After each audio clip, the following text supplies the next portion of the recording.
So good evening, everyone. Thank you so much for joining us. My name is Emma Jane Garrity, and I'm head of movement building here in Friends of the Earth Ireland. And I'm really delighted to welcome all of you across the country for joining us tonight for this webinar, Another Energy System is Possible, saying no to LNG in Ireland. And it's really a second great webinar as part of our summer system change webinar series. We're meeting at a really critical moment, as many of you will know, because the government is moving really fast to pass the legislation to pave the way for a state-owned LNG terminal off the coast of Clare, while Shannon LNG as a project in North Kerry also remains on the table. These decisions could lock Ireland into decades of imported fossil fuel gas at exactly the time when we need to be investing in a cleaner, fairer, and more resilient energy system. And this debate is about so much more than a single gas terminal. It's about the kind of energy future that we want for Ireland and who gets to decide.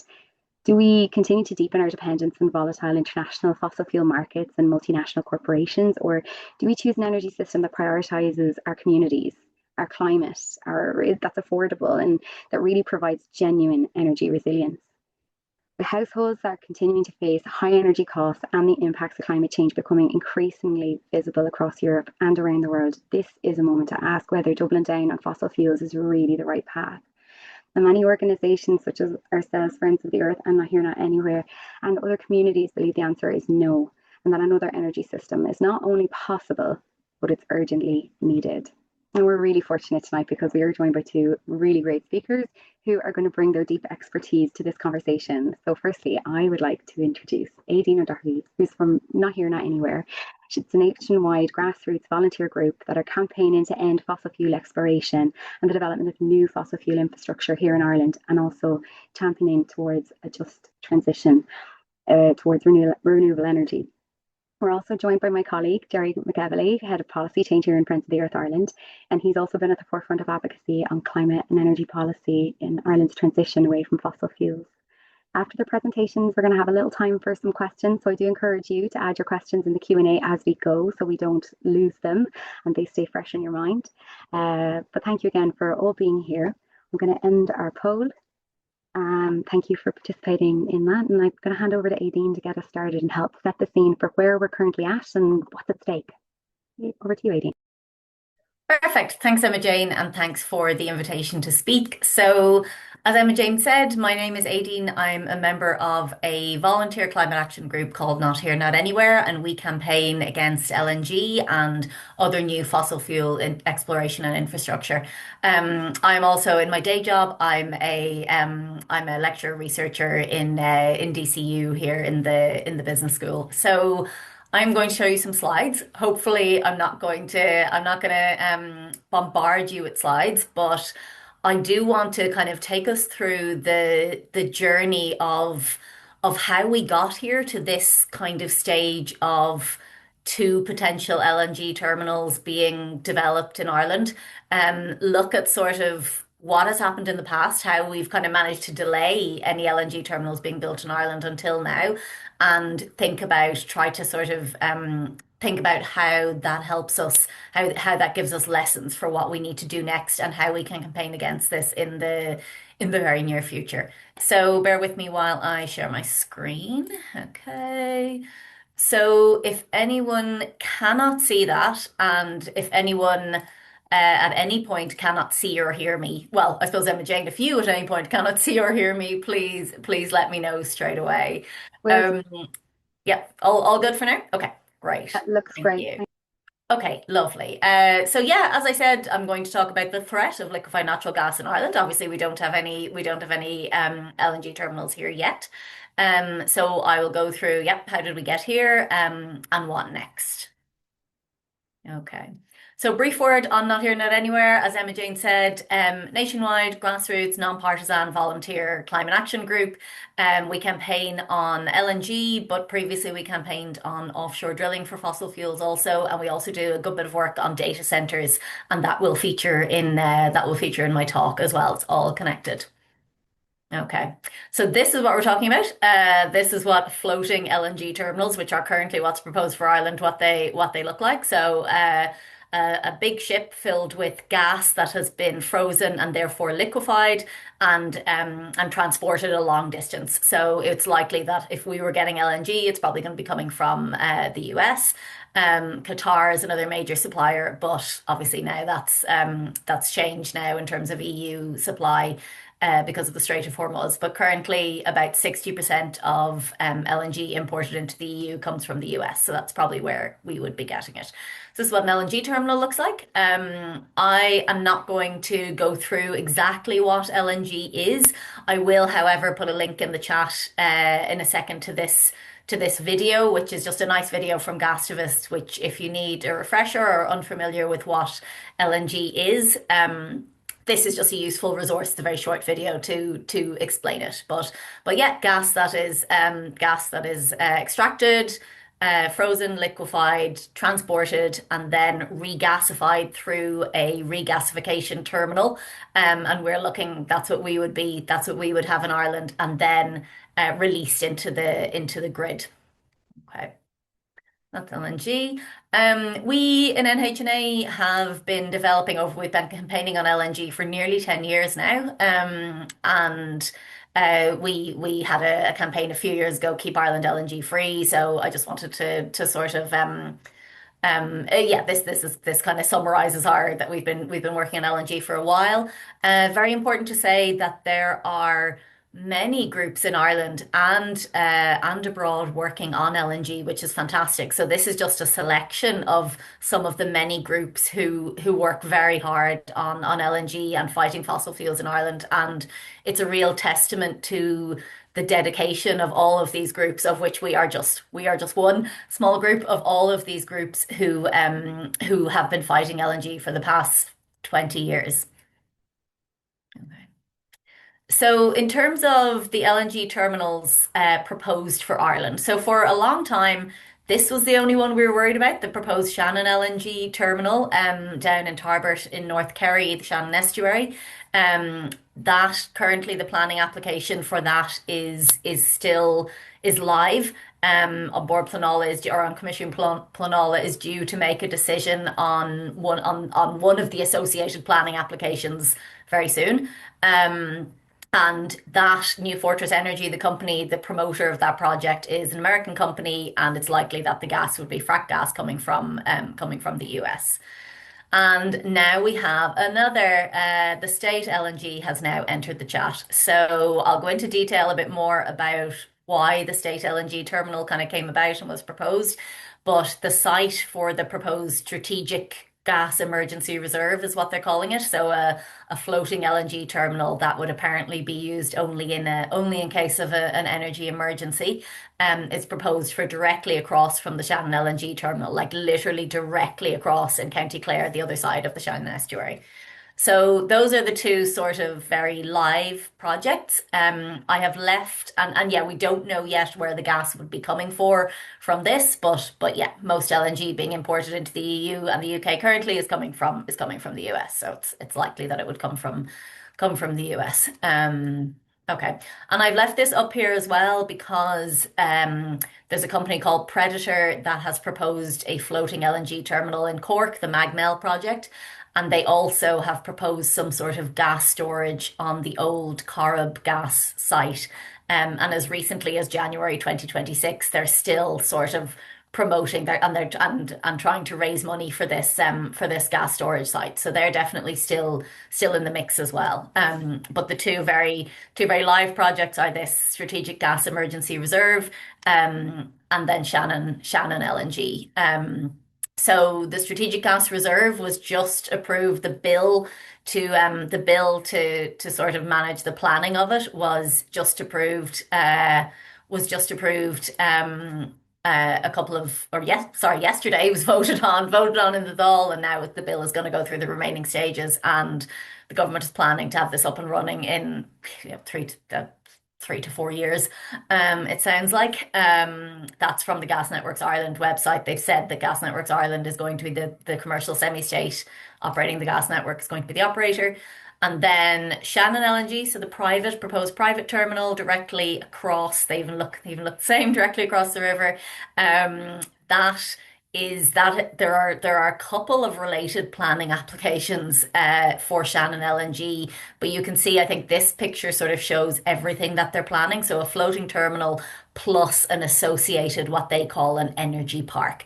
And at one point, I think they were proposing data centers as part of that as well. I think there's still data centers in that application and another gas power plant as well. So it's a really big proposed development. So those are the two. So choose your fighter. Here they are. Yeah. So those are what we're looking at the moment. Okay. So I wanted to kind of contextualize the sort of LNG fight in terms of how we sort of hear it framed by our government and actually throughout Europe as well, in this context of energy security. So energy security meaning access to affordable, safe energy for everyone, access to the energy that we need. The the drivers or I suppose the limiting factors on energy security is that you need enough energy supply and you need enough supply to meet your energy demand. We'll talk about demand in a minute. So you need enough energy supply to support energy security. Um, this has been impacted massively in the last few years. So the source of supply has been impacted massively in the last few years since large, like significant geopolitical events like the war in Ukraine, like the sort of swing to the right of both the European Parliament and then the US elections in 2024, and now recently the US war on Iran. So energy supply and sources of supply are have been massively impacted. So after Ukraine, it was the issue that the EU suddenly had to try and get off Russian gas. So they invested in some renewables and but also a lot of American LNG. So LNG has definitely been sort of presented as the sort of solution to particularly the energy crisis after Russia invaded Ukraine.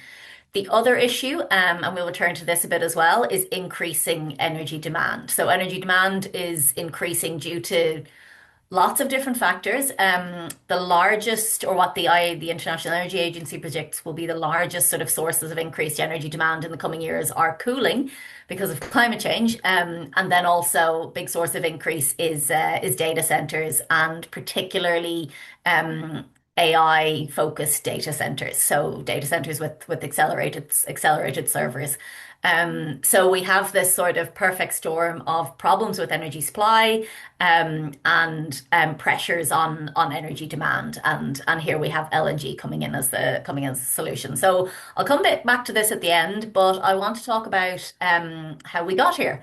So this is I'll take you through kind of the kind of key some of the key events in the 20 years of the fight against LNG in Ireland. And I'm also going to kind of highlight the major sort of world events that kind of happened to along the way that sort of impacted the LNG debate and helps us understand how we got where we are now with these two proposed massive new pieces of fossil fuel infrastructure when we're in the middle of a climate crisis. Okay. Okay, so I'm starting with something that happened 20 years ago, which was a lot of people will remember the Shell to Sea campaign against the new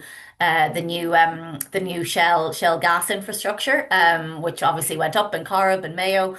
But this was significant in that, well, obviously it was very significant as a piece of action itself, and did delay the project significantly, but it also made investors and governments very leery about future fossil fuel projects. So there are various reasons why we don't have an LNG terminal yet in Ireland, in contrast with most European countries.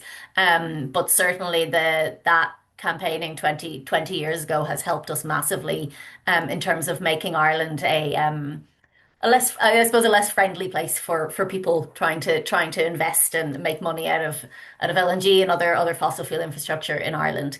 So I put that there. And then directly afterwards, so the promoters of Shannon LNG were not deterred. So the first planning application for Shannon LNG went in in winter 2007. And that sort of, there were various, it kind of floated around for a while. It was in and out of, over the next sort of 3 years, but it never, and there was lots of kind of work being done there by local activists like Safety Before LNG, lots of work being done to sort of stall the proposal there.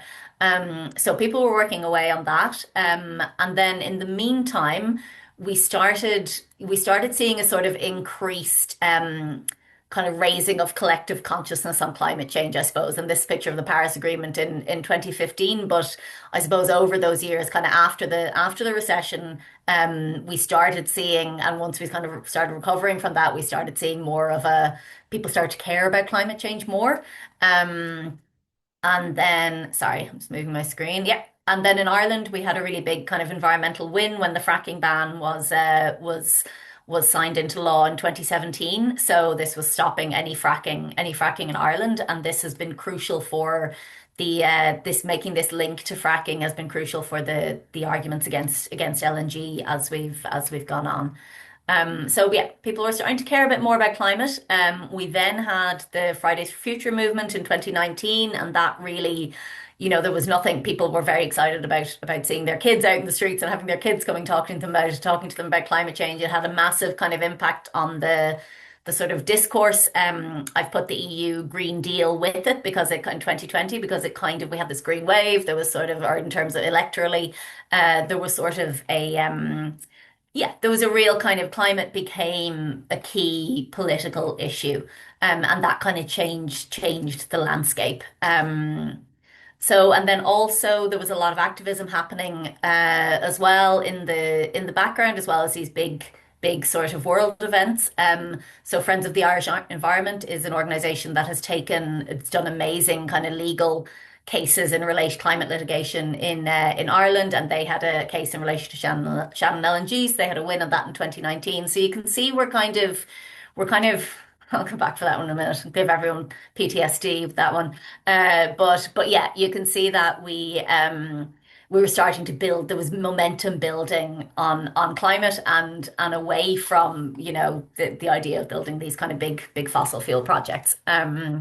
Okay, and then in 2020, so COVID happened in 2020, and this did something interesting to the sort of the energy demand sort of situation because energy demand went down, prices went down. The idea of coming off fossil fuels look a little bit more combined with this Green Deal and the climate strikes made it all seem a little bit more kind of politically and economically palatable. Okay, so then in 2020, we obviously got a new government in Ireland, and there was a statement against liquefied natural gas included in the programme for government. They also banned new offshore drilling licenses. And then shortly afterwards, they issued a statement or developed a policy statement about against importing fracked gas. So we had there was a nice momentum. There was kind of things were sort of happening in terms of stopping LNG.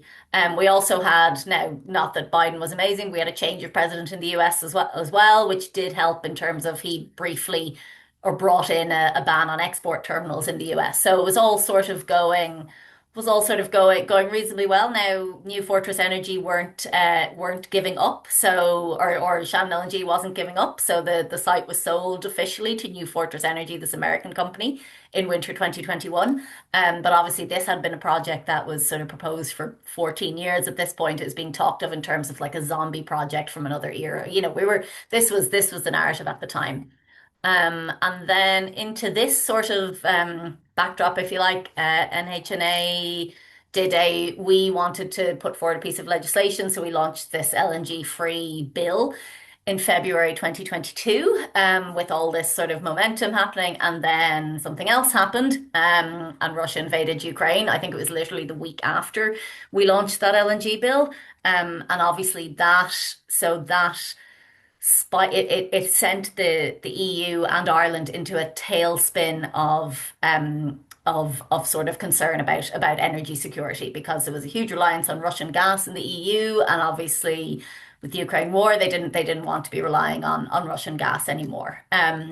So the EU developed their Repower EU strategy.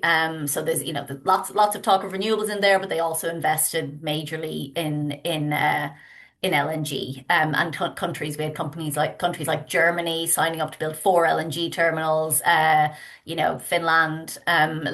They started really sort of doubling down on LNG after the Ukraine war. And in Ireland, we followed suit. So September 2022, a review of Ireland's energy security was launched. And this is a bit of a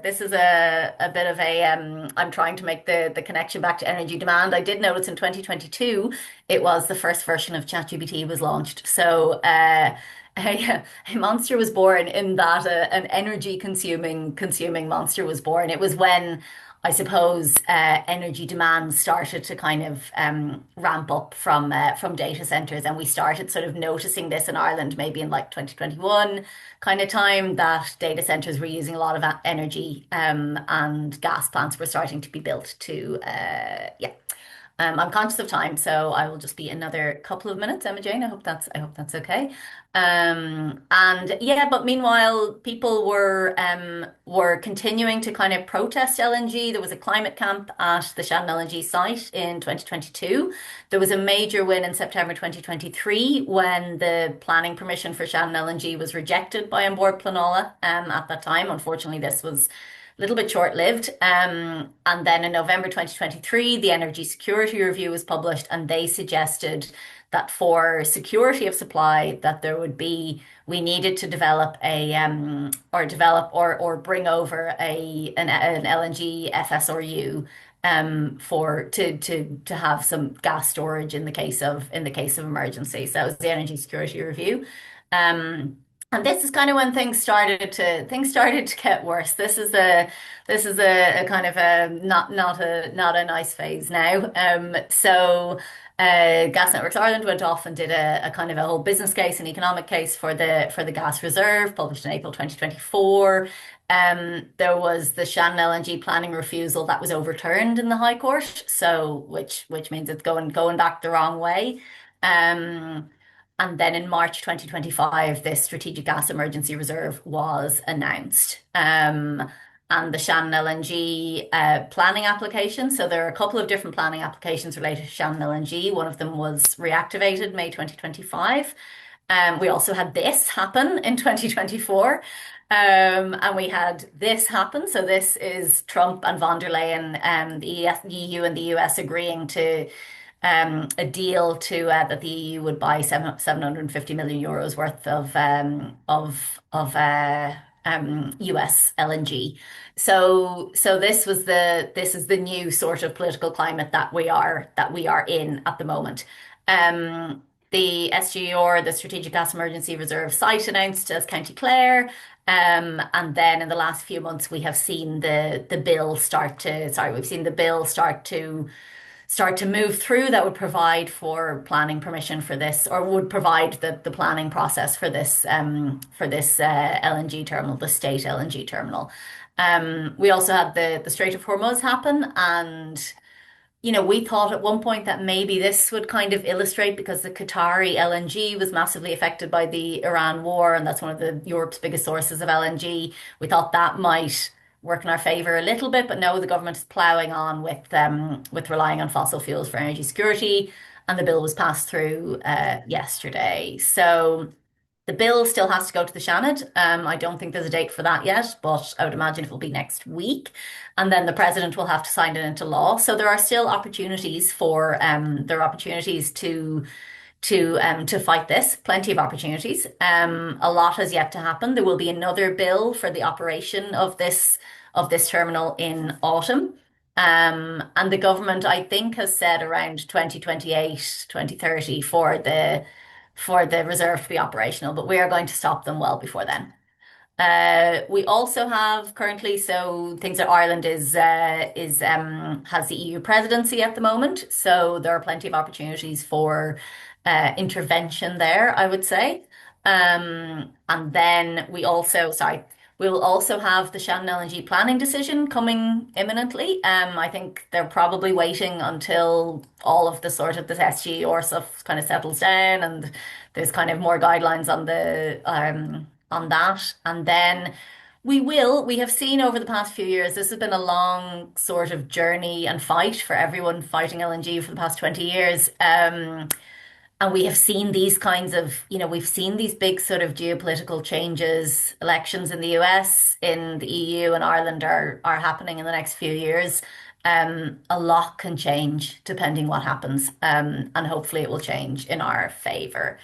So I want to close with, I won't get through to the graphs in detail. I want to close with what I think based on this, what would be some avenues for what we can do next.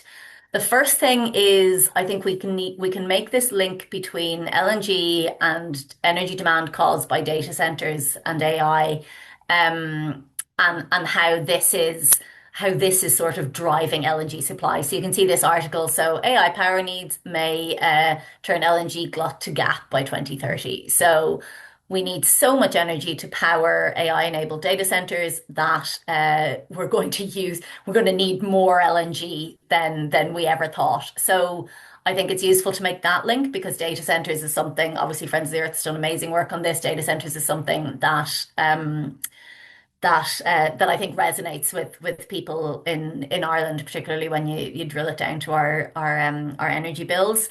Um, I think looking at research on the alternatives for energy security, energy storage, there is just one example, but the alternatives and looking again now that the situation has changed with the uncertainty of LNG supply and prices, looking again at the other energy security options. And then directly fighting LNG. So legal challenges, like if you Google, or other search provider of your choice, if you search the internet for legal cases, LNG. It's all Ireland. Like there's been so many cases over the years. People have worked incredibly hard on this, and now we have this bill, this public bill with a million sort of disapplying loads of different acts and giving lots of opportunity. I would have thought for challenge. And then direct action is the other thing. So, like I said, I started this with, saying direct action 20 years ago had an enormous impact on how things have evolved over this timeline, and yeah, I think that's going to be an important component of the sort of direct fight against LNG. Now that there's a kind of well, they're going to try and build some actual infrastructure, but we will be there every step of the way. Every legal challenge that can be done will be done, and every every tip of the shovel will be watched and protested by us. So I think that is plenty from me. Apologies for going over time, Emma Jane. And obviously happy to take all the questions once I finally allowed Jerry to speak. Thank you so much, Aideen. That was so rich. And I just to say, like from that first poll, I know not everybody had already joined, but there was quite a bit there of people who felt that they only really somewhat knew a little bit about the topic, that they didn't feel confident in it, and that maybe they'd only heard about this terminal in passing. Actually, 50% of the people here tonight, that's what they said. So I think that that's really helpful. I think you've really carved out such a rich history of not only like, the where we currently are, but where it's come from and how this has manifested. So sometimes we don't fully understand how did this come about and how are we here and like that, what next? So thank you for that and your superior timeline creating abilities. Very much appreciated. They were beautiful. And we will be sharing those with everyone afterwards. You can all get to enjoy Aideen's beautiful timeline later. Jerry, I'm going to hand over to you to take a little bit further, share. We need some inspiration and some success to know that it's possible to beat this. So we're handing over to you. What can you tell us? Thanks, Emma Jane, and thanks, Aideen, for the presentation and for all your work. Can people hear me okay? Yes, we've got you loud and clear. Happy days. So I'll share my screen, but I'll say that Aideen has defeated me significantly on the interesting images side of things. So you need to take a coffee to survive this presentation. That's a fair enough response. Can you see my screen okay there? We can do, yep. Thanks, Jerry. Yeah, so look, like Not Here, Not Anywhere, Friends of the Earth has been working on this issue for many years at this stage, and it's really like the zombie project or zombie issue. It simply won't die. It's come back in so many different forms, and there's so many different complicating factors now because there's different government policies, and it's very hard to untangle things.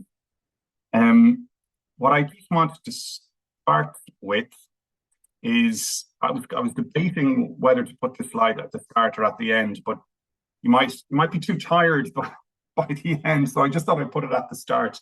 You might make your slide full screen, Jerry, would you? Good point, Batman. Yeah. How do I do that again? Just view and then slideshow. Happy days. Yeah. So while that loads. Great. So look, earlier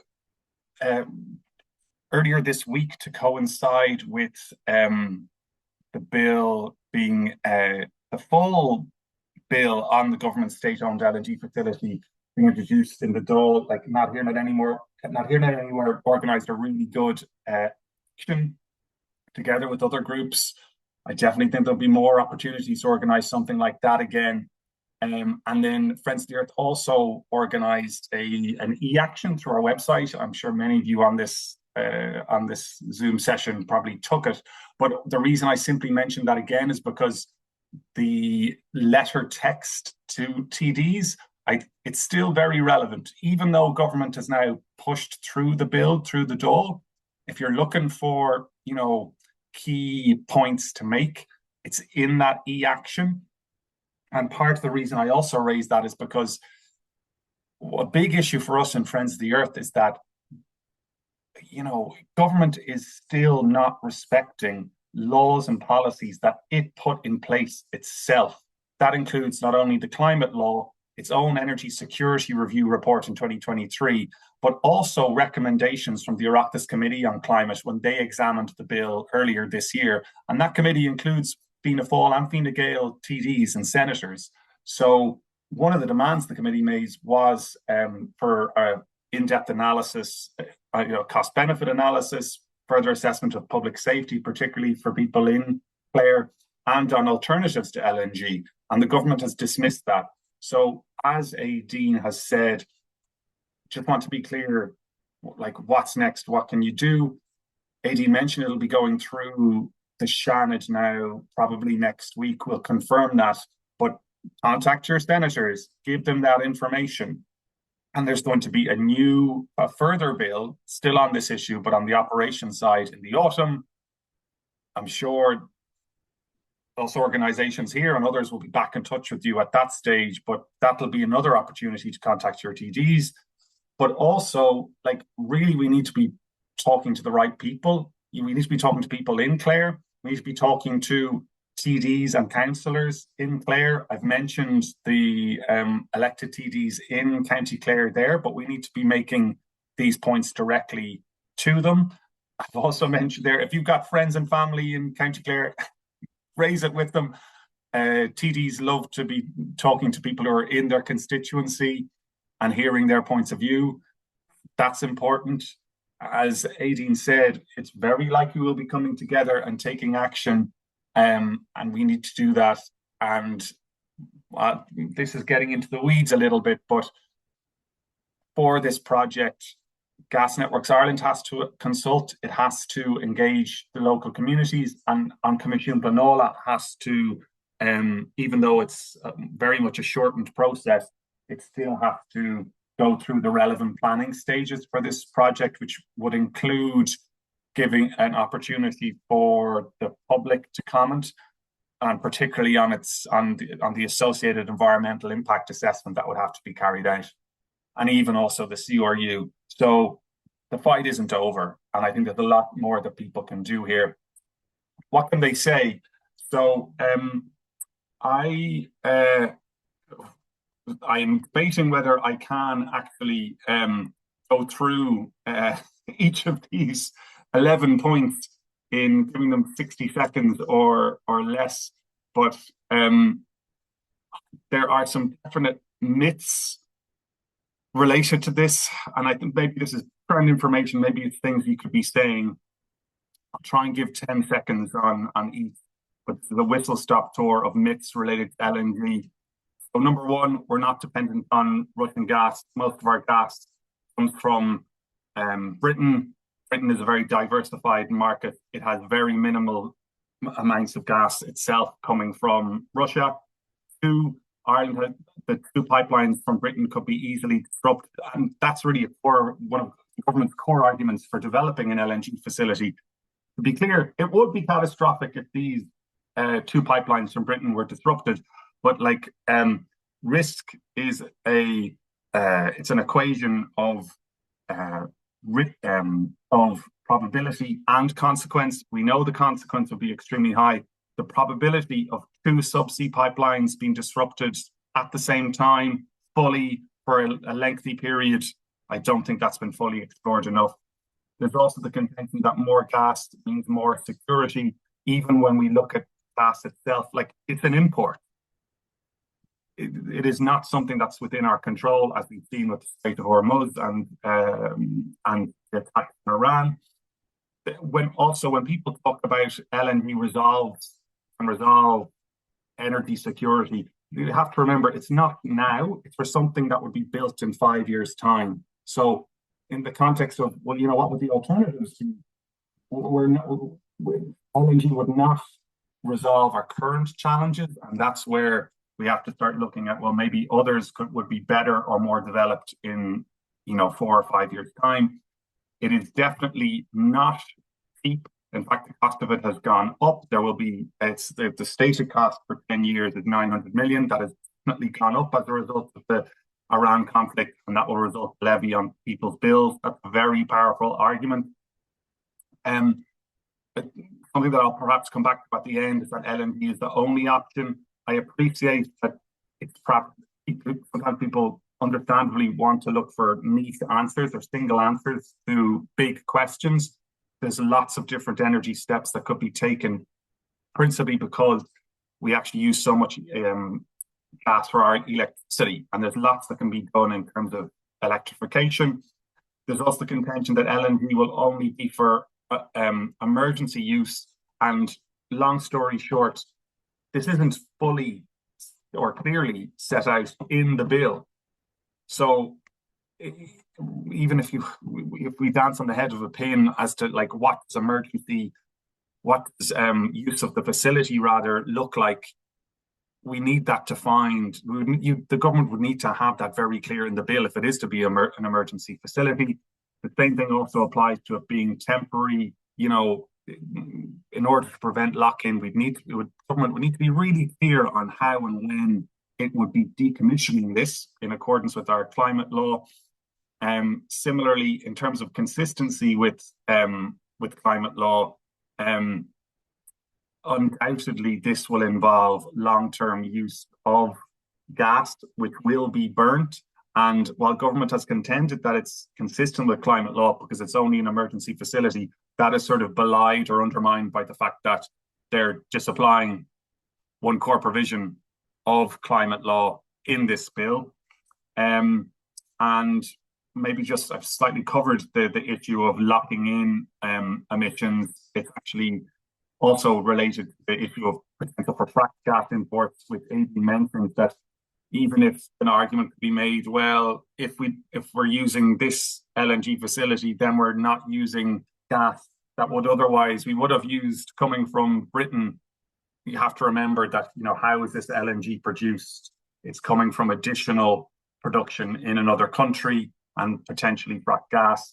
And then it's also stated that we also need to have this terminal to comply with EU law. And long story short, EU law puts in place various requirements around the need for countries to take sufficient measures to have backup infrastructure, but it doesn't say it needs to be LNG.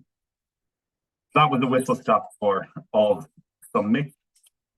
If I didn't go too quickly there, I'm happy to come back to any of that. The next slide here is on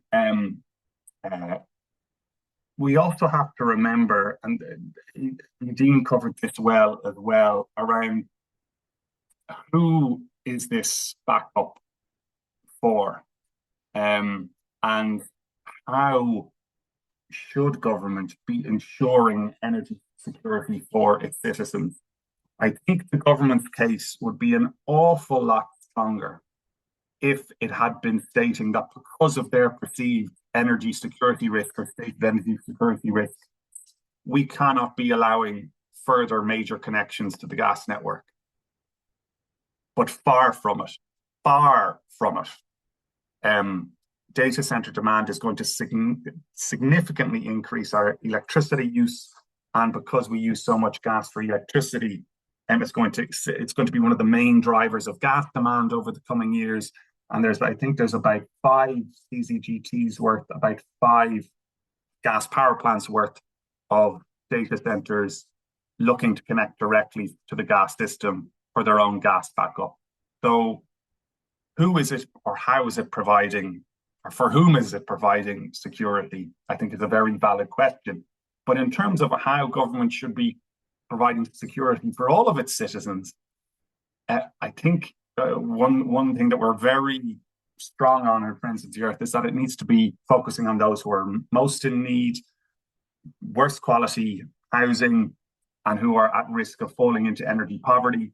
And we're very clear that in the upcoming budget, really things like solar retrofitting heat pumps, the grants for that, supports for that, and the level of investment for that all needs to be developed and focused and tailored for those vulnerable households. I put in a link. We've said much more than that, but I put in a link for relevant report.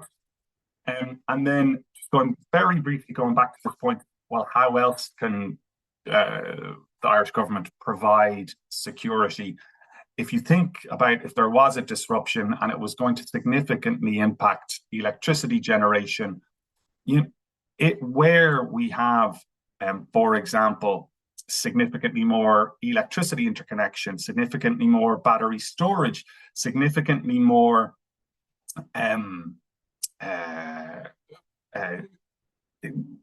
updated planning, smart grids, but also when we look at something like Store My Own, UCC researchers have made really interesting recommendations that there are really interesting things that can be done around creating community energy hubs.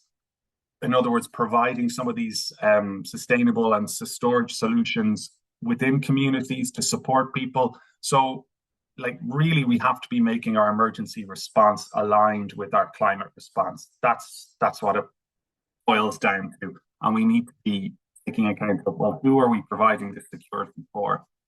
If I go on to the next slide, I'm actually coming to the end now, but I probably want to end on a bit more of a positive note.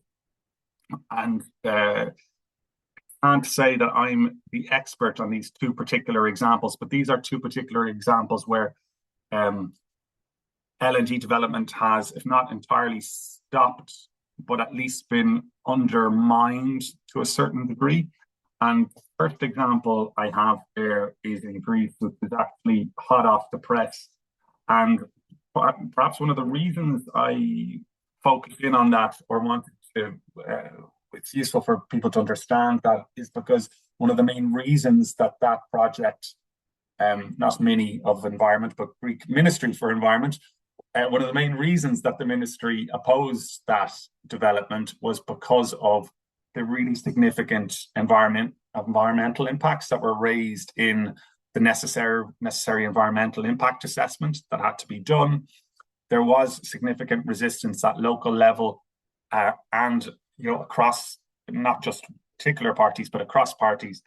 And there were other interesting things raised that I don't have time to go into here, but very briefly, the potential for significant pollution, which would go against the relevant EU Seveso directive, but it involves, the LNG involves discharge of potentially polluted water into the local area, and this is very relevant when it comes to local fishing communities and also tourism in the area as well. And last but not least, there's been some really fantastic work done uh, by campaigners, particularly in the UK and in the Netherlands and in the Friends of the Earth in those respective countries related to the potential development of LNG in Mozambique. Now, this project has not gone away, so I'm not calling it an entire success, maybe a bit of a threat. But what was interesting is that those, thanks to um, analysis of human rights abuses and the failure by countries to undertake proper human rights due diligence and calls from NGOs to for their government to prevent funding of this project, of this particular LNG project in Mozambique, because of those human rights abuses. The UK and Dutch government withdrew finance and credit support, and that is, I guess, a powerful indication of, like, even though it wasn't in their backyard, people were still able to ensure that where there were links back to their own government, positive action was taken. And why do I raise that? We also have to think here that if it involves fracked gas imports, what's going to be the impact in communities in the US where the vast majority of fracked gas comes from. So that's it. I hope I didn't rush through that too quickly. I'm happy to come back to any of it later if needs be.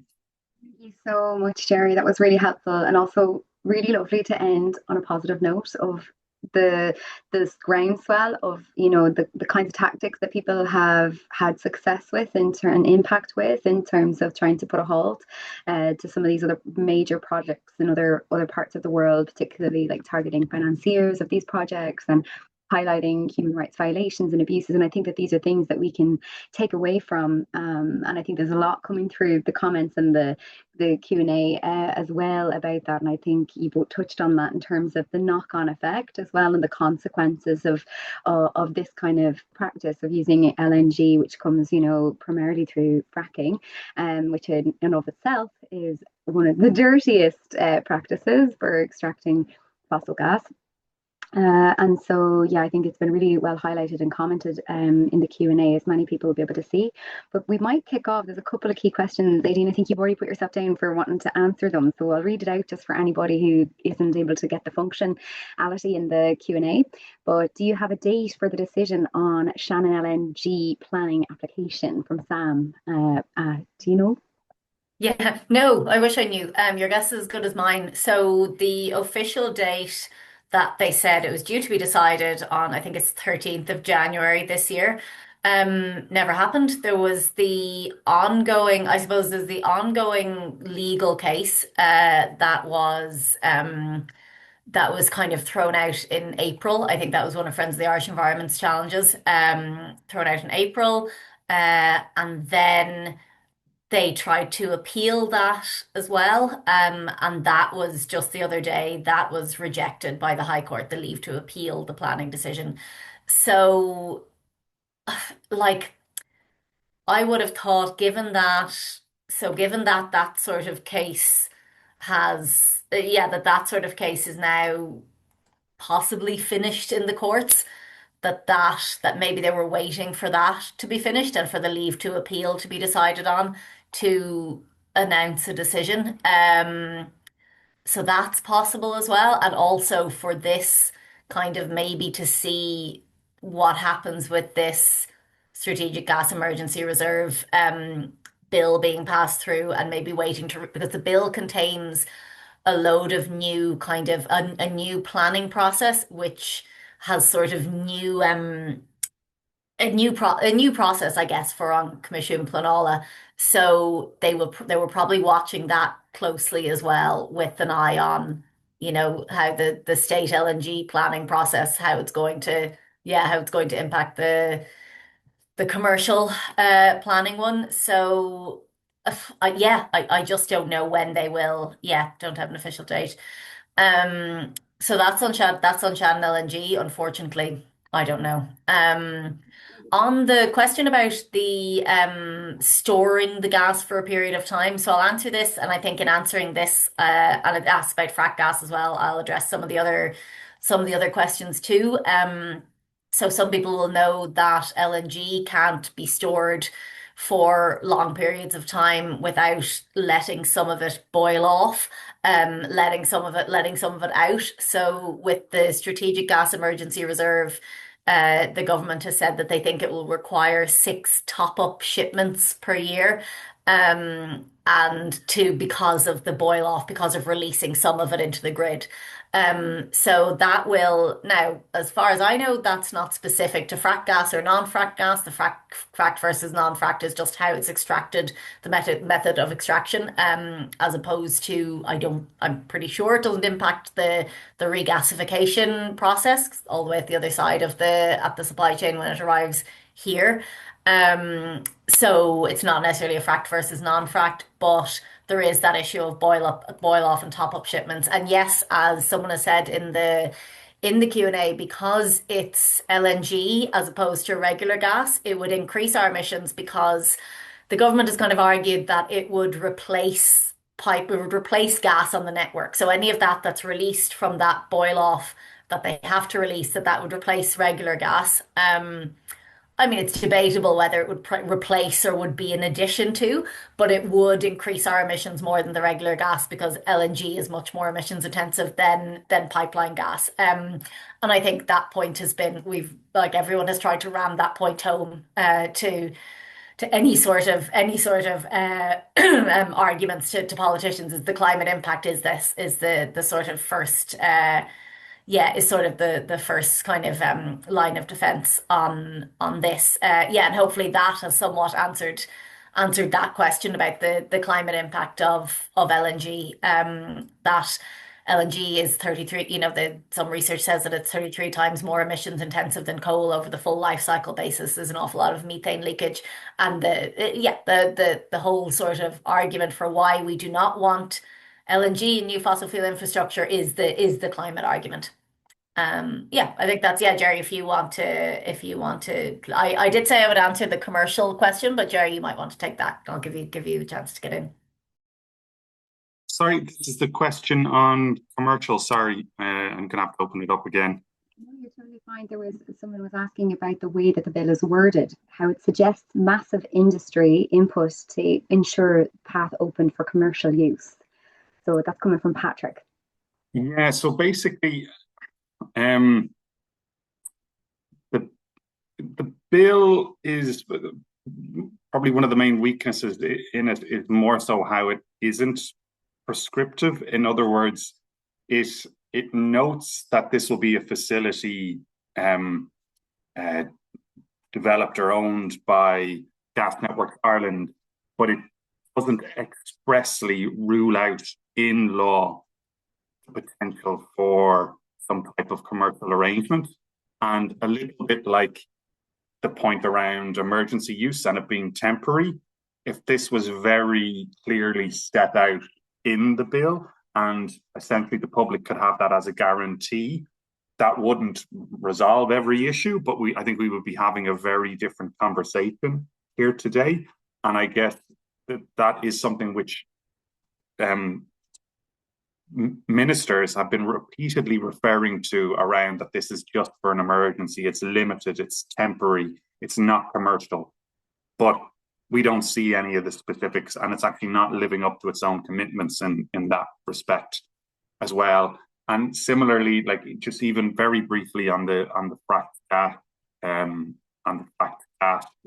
issue, the government also had tended to say, well, we will actually try to ensure that the facility will not utilize fracked gas, or there's no suggestion of a partnership with a fracked gas company.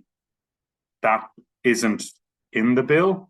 And we're also dealing with the situation where government is not clearly setting out how it is going to phase out gas use over the next 10, 20 years. Again, we'd be in a very different situation and having a different conversation if, as part of this bill, it was clear how gas use was going to decline significantly over the coming decades. Yeah, and I think, oh, sorry. Oh, sorry. No, I might just say briefly, I don't think we've mentioned that this Strategic Gas Emergency Reserve Bill disapplies the Climate Act, like two other bills that the government has just proposed. Like, Yeah. it just completely says climate doesn't matter. We are going to build this. The Climate Act doesn't apply. Our carbon targets don't apply. And further to that, like, there is nothing in the bill, as Jerry said, there is nothing in the bill to stop the terminal being used commercially. So they're saying Gas Networks Ireland will run it, or will apply for planning for it. They're saying Gas Networks Ireland will apply for planning through this bill, but there's nothing to stop Gas Networks Ireland operating it as a commercial terminal. They're a semi-state, they're a commercial semi-state. There's nothing to stop that. There's nothing to define what constitutes an emergency in which this would be used. And there is nothing to stop them importing fracked gas through it. So those kind of, the bill is, like we've said all along, it's a potential Trojan horse for commercial LNG. And NHA has always been very clear on, we are against all LNG, full stop. And yeah, no, this bill does. It does not. It does not. The government can say it's for energy security all they like, but they can use it for whatever they want. One of the comments was that the bill has been renamed the Strategic Gas Reserve Bill, and the word emergency has been dropped. Is there anything we can take from that? And I suppose that it's quite evident from what you're saying, that this really supports, that kind of intention or intentionality behind wanting to keep the door ajar for commercial use. Yeah. Yeah, and yeah, I did search the bill for emergency because I was trying to see, is there some sort of definition of emergency? So it's there it's at the very beginning in the, but yeah, some of the opposition parties were putting forward amendments to try and get them to put some sort of definition of emergency in it. But of course, they're keeping all their options open, you know. I think I said this in the Oireachtas committee in February. It makes no business sense to put nearly €1 billion into a project and then just let it sit there, and not use it to. I mean, when it can easily generate revenue for the state. Yeah, of course they're keeping that option open. Yeah, so it's very disingenuous to kind of keep talking about the emergency situation when, how likely is it that they wouldn't use it commercially? But yeah, as I've said, we of course are going to stop it before it gets to that stage. And I think that point around the cost is worth people focusing in on, because certain politicians may not be as amenable as others to the climate and environmental arguments. Now, I think maybe those communities or impacted in Clare would rightly raise that differently, and it's very important that we raise that with politicians in Clare. But just this point of about €1 billion that's ultimately going to have to be paid for by Irish citizens or by gas users, that's going to result in a significant additional charge on bills, and that has not been grappled with at all. And it's coming particularly at a time when people are already struggling paying their energy bills. And I would think that is quite a powerful argument to make. And government has failed to produce that assessment of the impact on bills before proceeding or rushing through with this bill. So it's very much the cart before the horse. I think that you both have presented incredible presentations for us tonight and have offered us many different nuances to this already really complex issue, and many pathways and possibilities for things that we can do next. Just want to highlight as well the fact that the climate camp is coming back again, and this is really going to be a central focus. It'll be happening in West Clare from the 7th to the 9th of August. You can have a little look at climate camp 2026. I'll pop the link into the follow-up email for everybody to have a look in case you aren't already on their email list. But it's certainly worth considering participating in or coming along to, or looking up and following along. There'll be great opportunities to discuss the local to global impacts of LNG over the course of that weekend. So I do invite people. I think it's always been a really great opportunity to connect, and activists from abroad have always managed to come over and join. And I think it's a really wonderful space, and we're so appreciative of that. And so, yeah, this year it'll be happening in West Clare.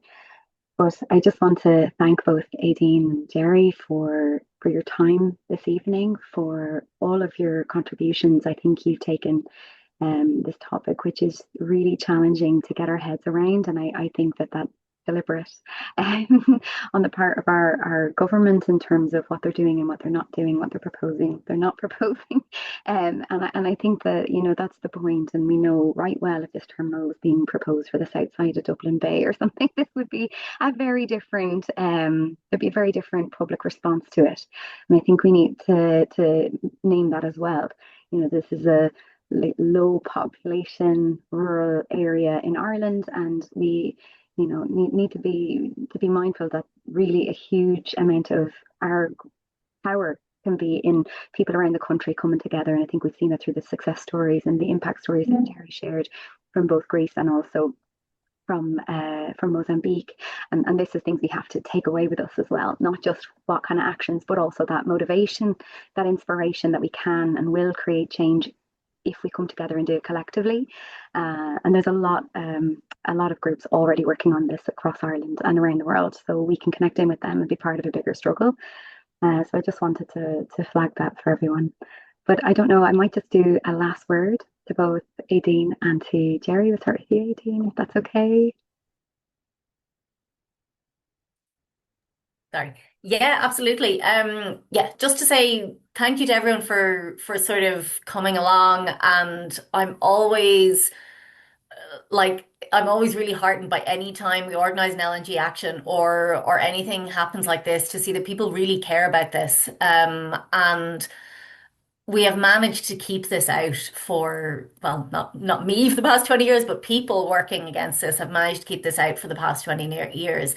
And as climate change is getting worse and the impacts on people are getting worse, we are not going to let them build it now. So looking forward to working with everyone on this in the next few years, not the next 20 years, hopefully, but in the next few years.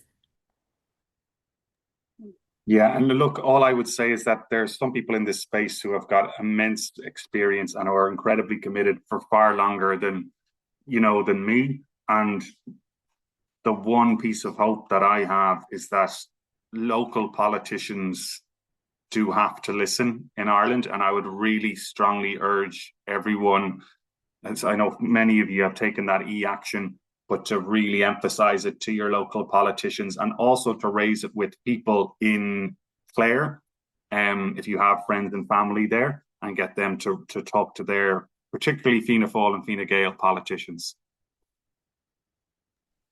Thank you so much.